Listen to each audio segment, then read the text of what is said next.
today with Charles Murray. So Charles, you don't know this, but I want to take the opportunity while we're on camera to say thank you.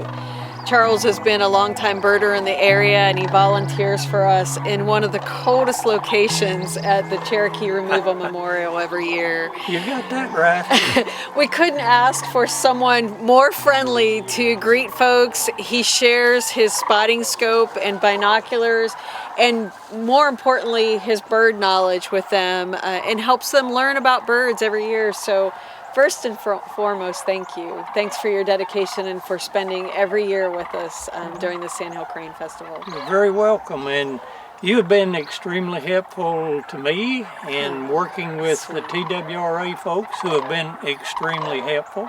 Well, so it's a mutual respect, I think. Yeah, I appreciate that. Thank you.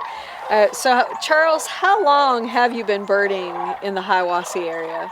My dad and I can remember being down at the river one night about dark and seeing probably 10,000 ducks flying around, and so most of my life. But with taking over a job as a volunteer to try to keep up with the endangered whooping cranes, like with that receiver and the antenna, and I've done that since 2011 at least, and perhaps before that. Wow.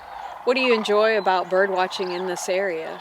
Well, it is a kind of a temperate climate, and with that goes 4 seasons, so you get a variety of birds at different seasons that you wouldn't get in a lot of other parts of the country.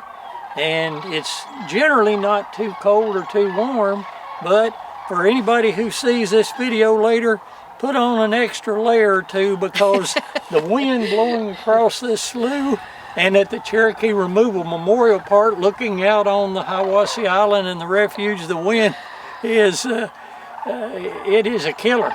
It's something that we deal with, but if you love being outdoors and love these birds, then like Charles, you're willing to do it. But dress warm.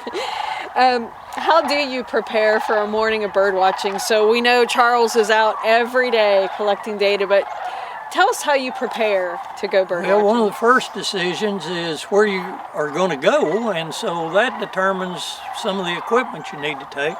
Beyond that, we've all heard dress in layers, so layer 1, layer 2, layer 3, and so forth. So you got to prepare for the weather.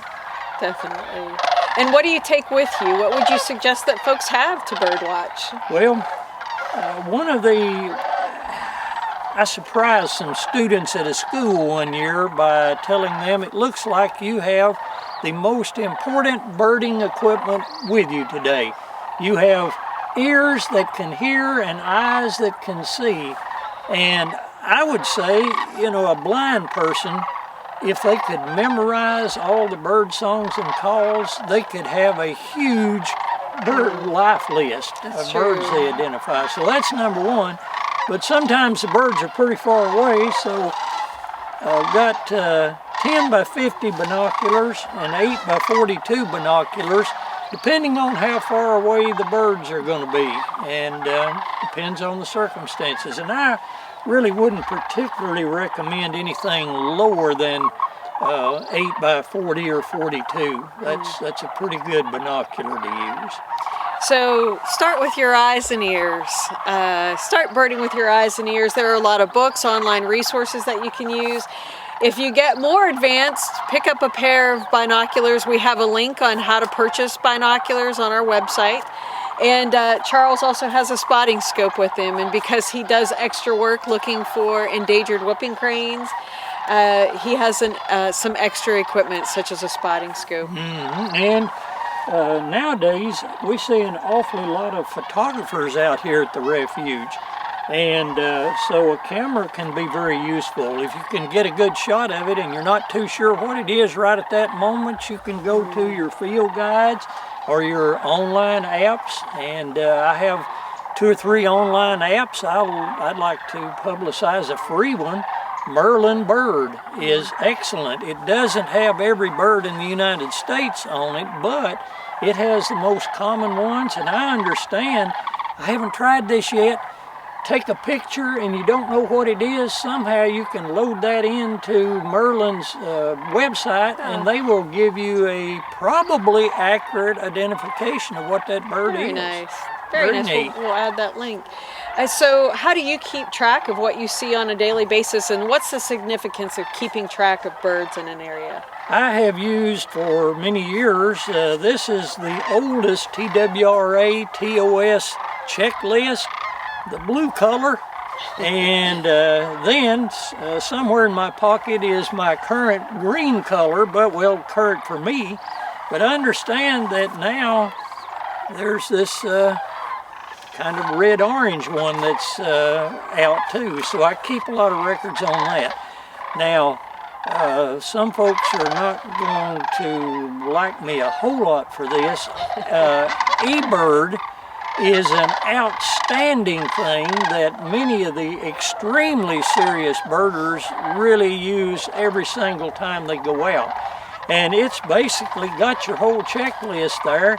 And as you count them, you just, click the mouse and you've added one more to your count. That's my biggest issue with it. I don't want to spend my whole life counting robins or starlings and trying to get an accurate count.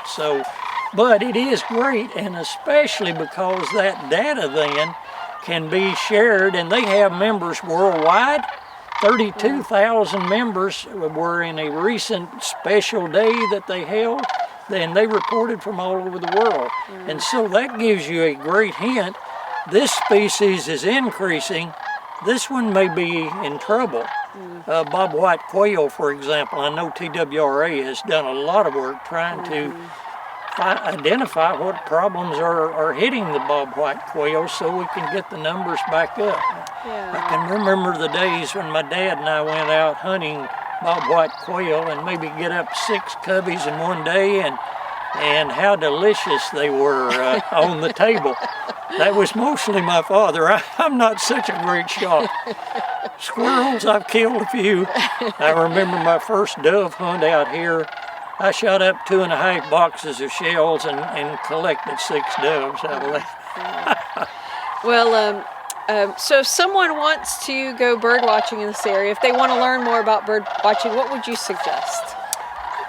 If possible, go with somebody who knows the area already and have at it, especially in a pandemic. It's a great hobby. Get out, and a little breeze blowing today, and so hopefully the COVID virus is being scattered to where it's not going to get in any of us. And I delight in, I was a retired teacher, am a retired teacher, but you've heard the expression perhaps, once a teacher, always a teacher, so I delight in sharing what I've learned with folks, especially up here at the viewing area and at the Cherokee Removal Memorial Park, which looks out over the Hiwassee and Tennessee rivers and Hiwassee Island.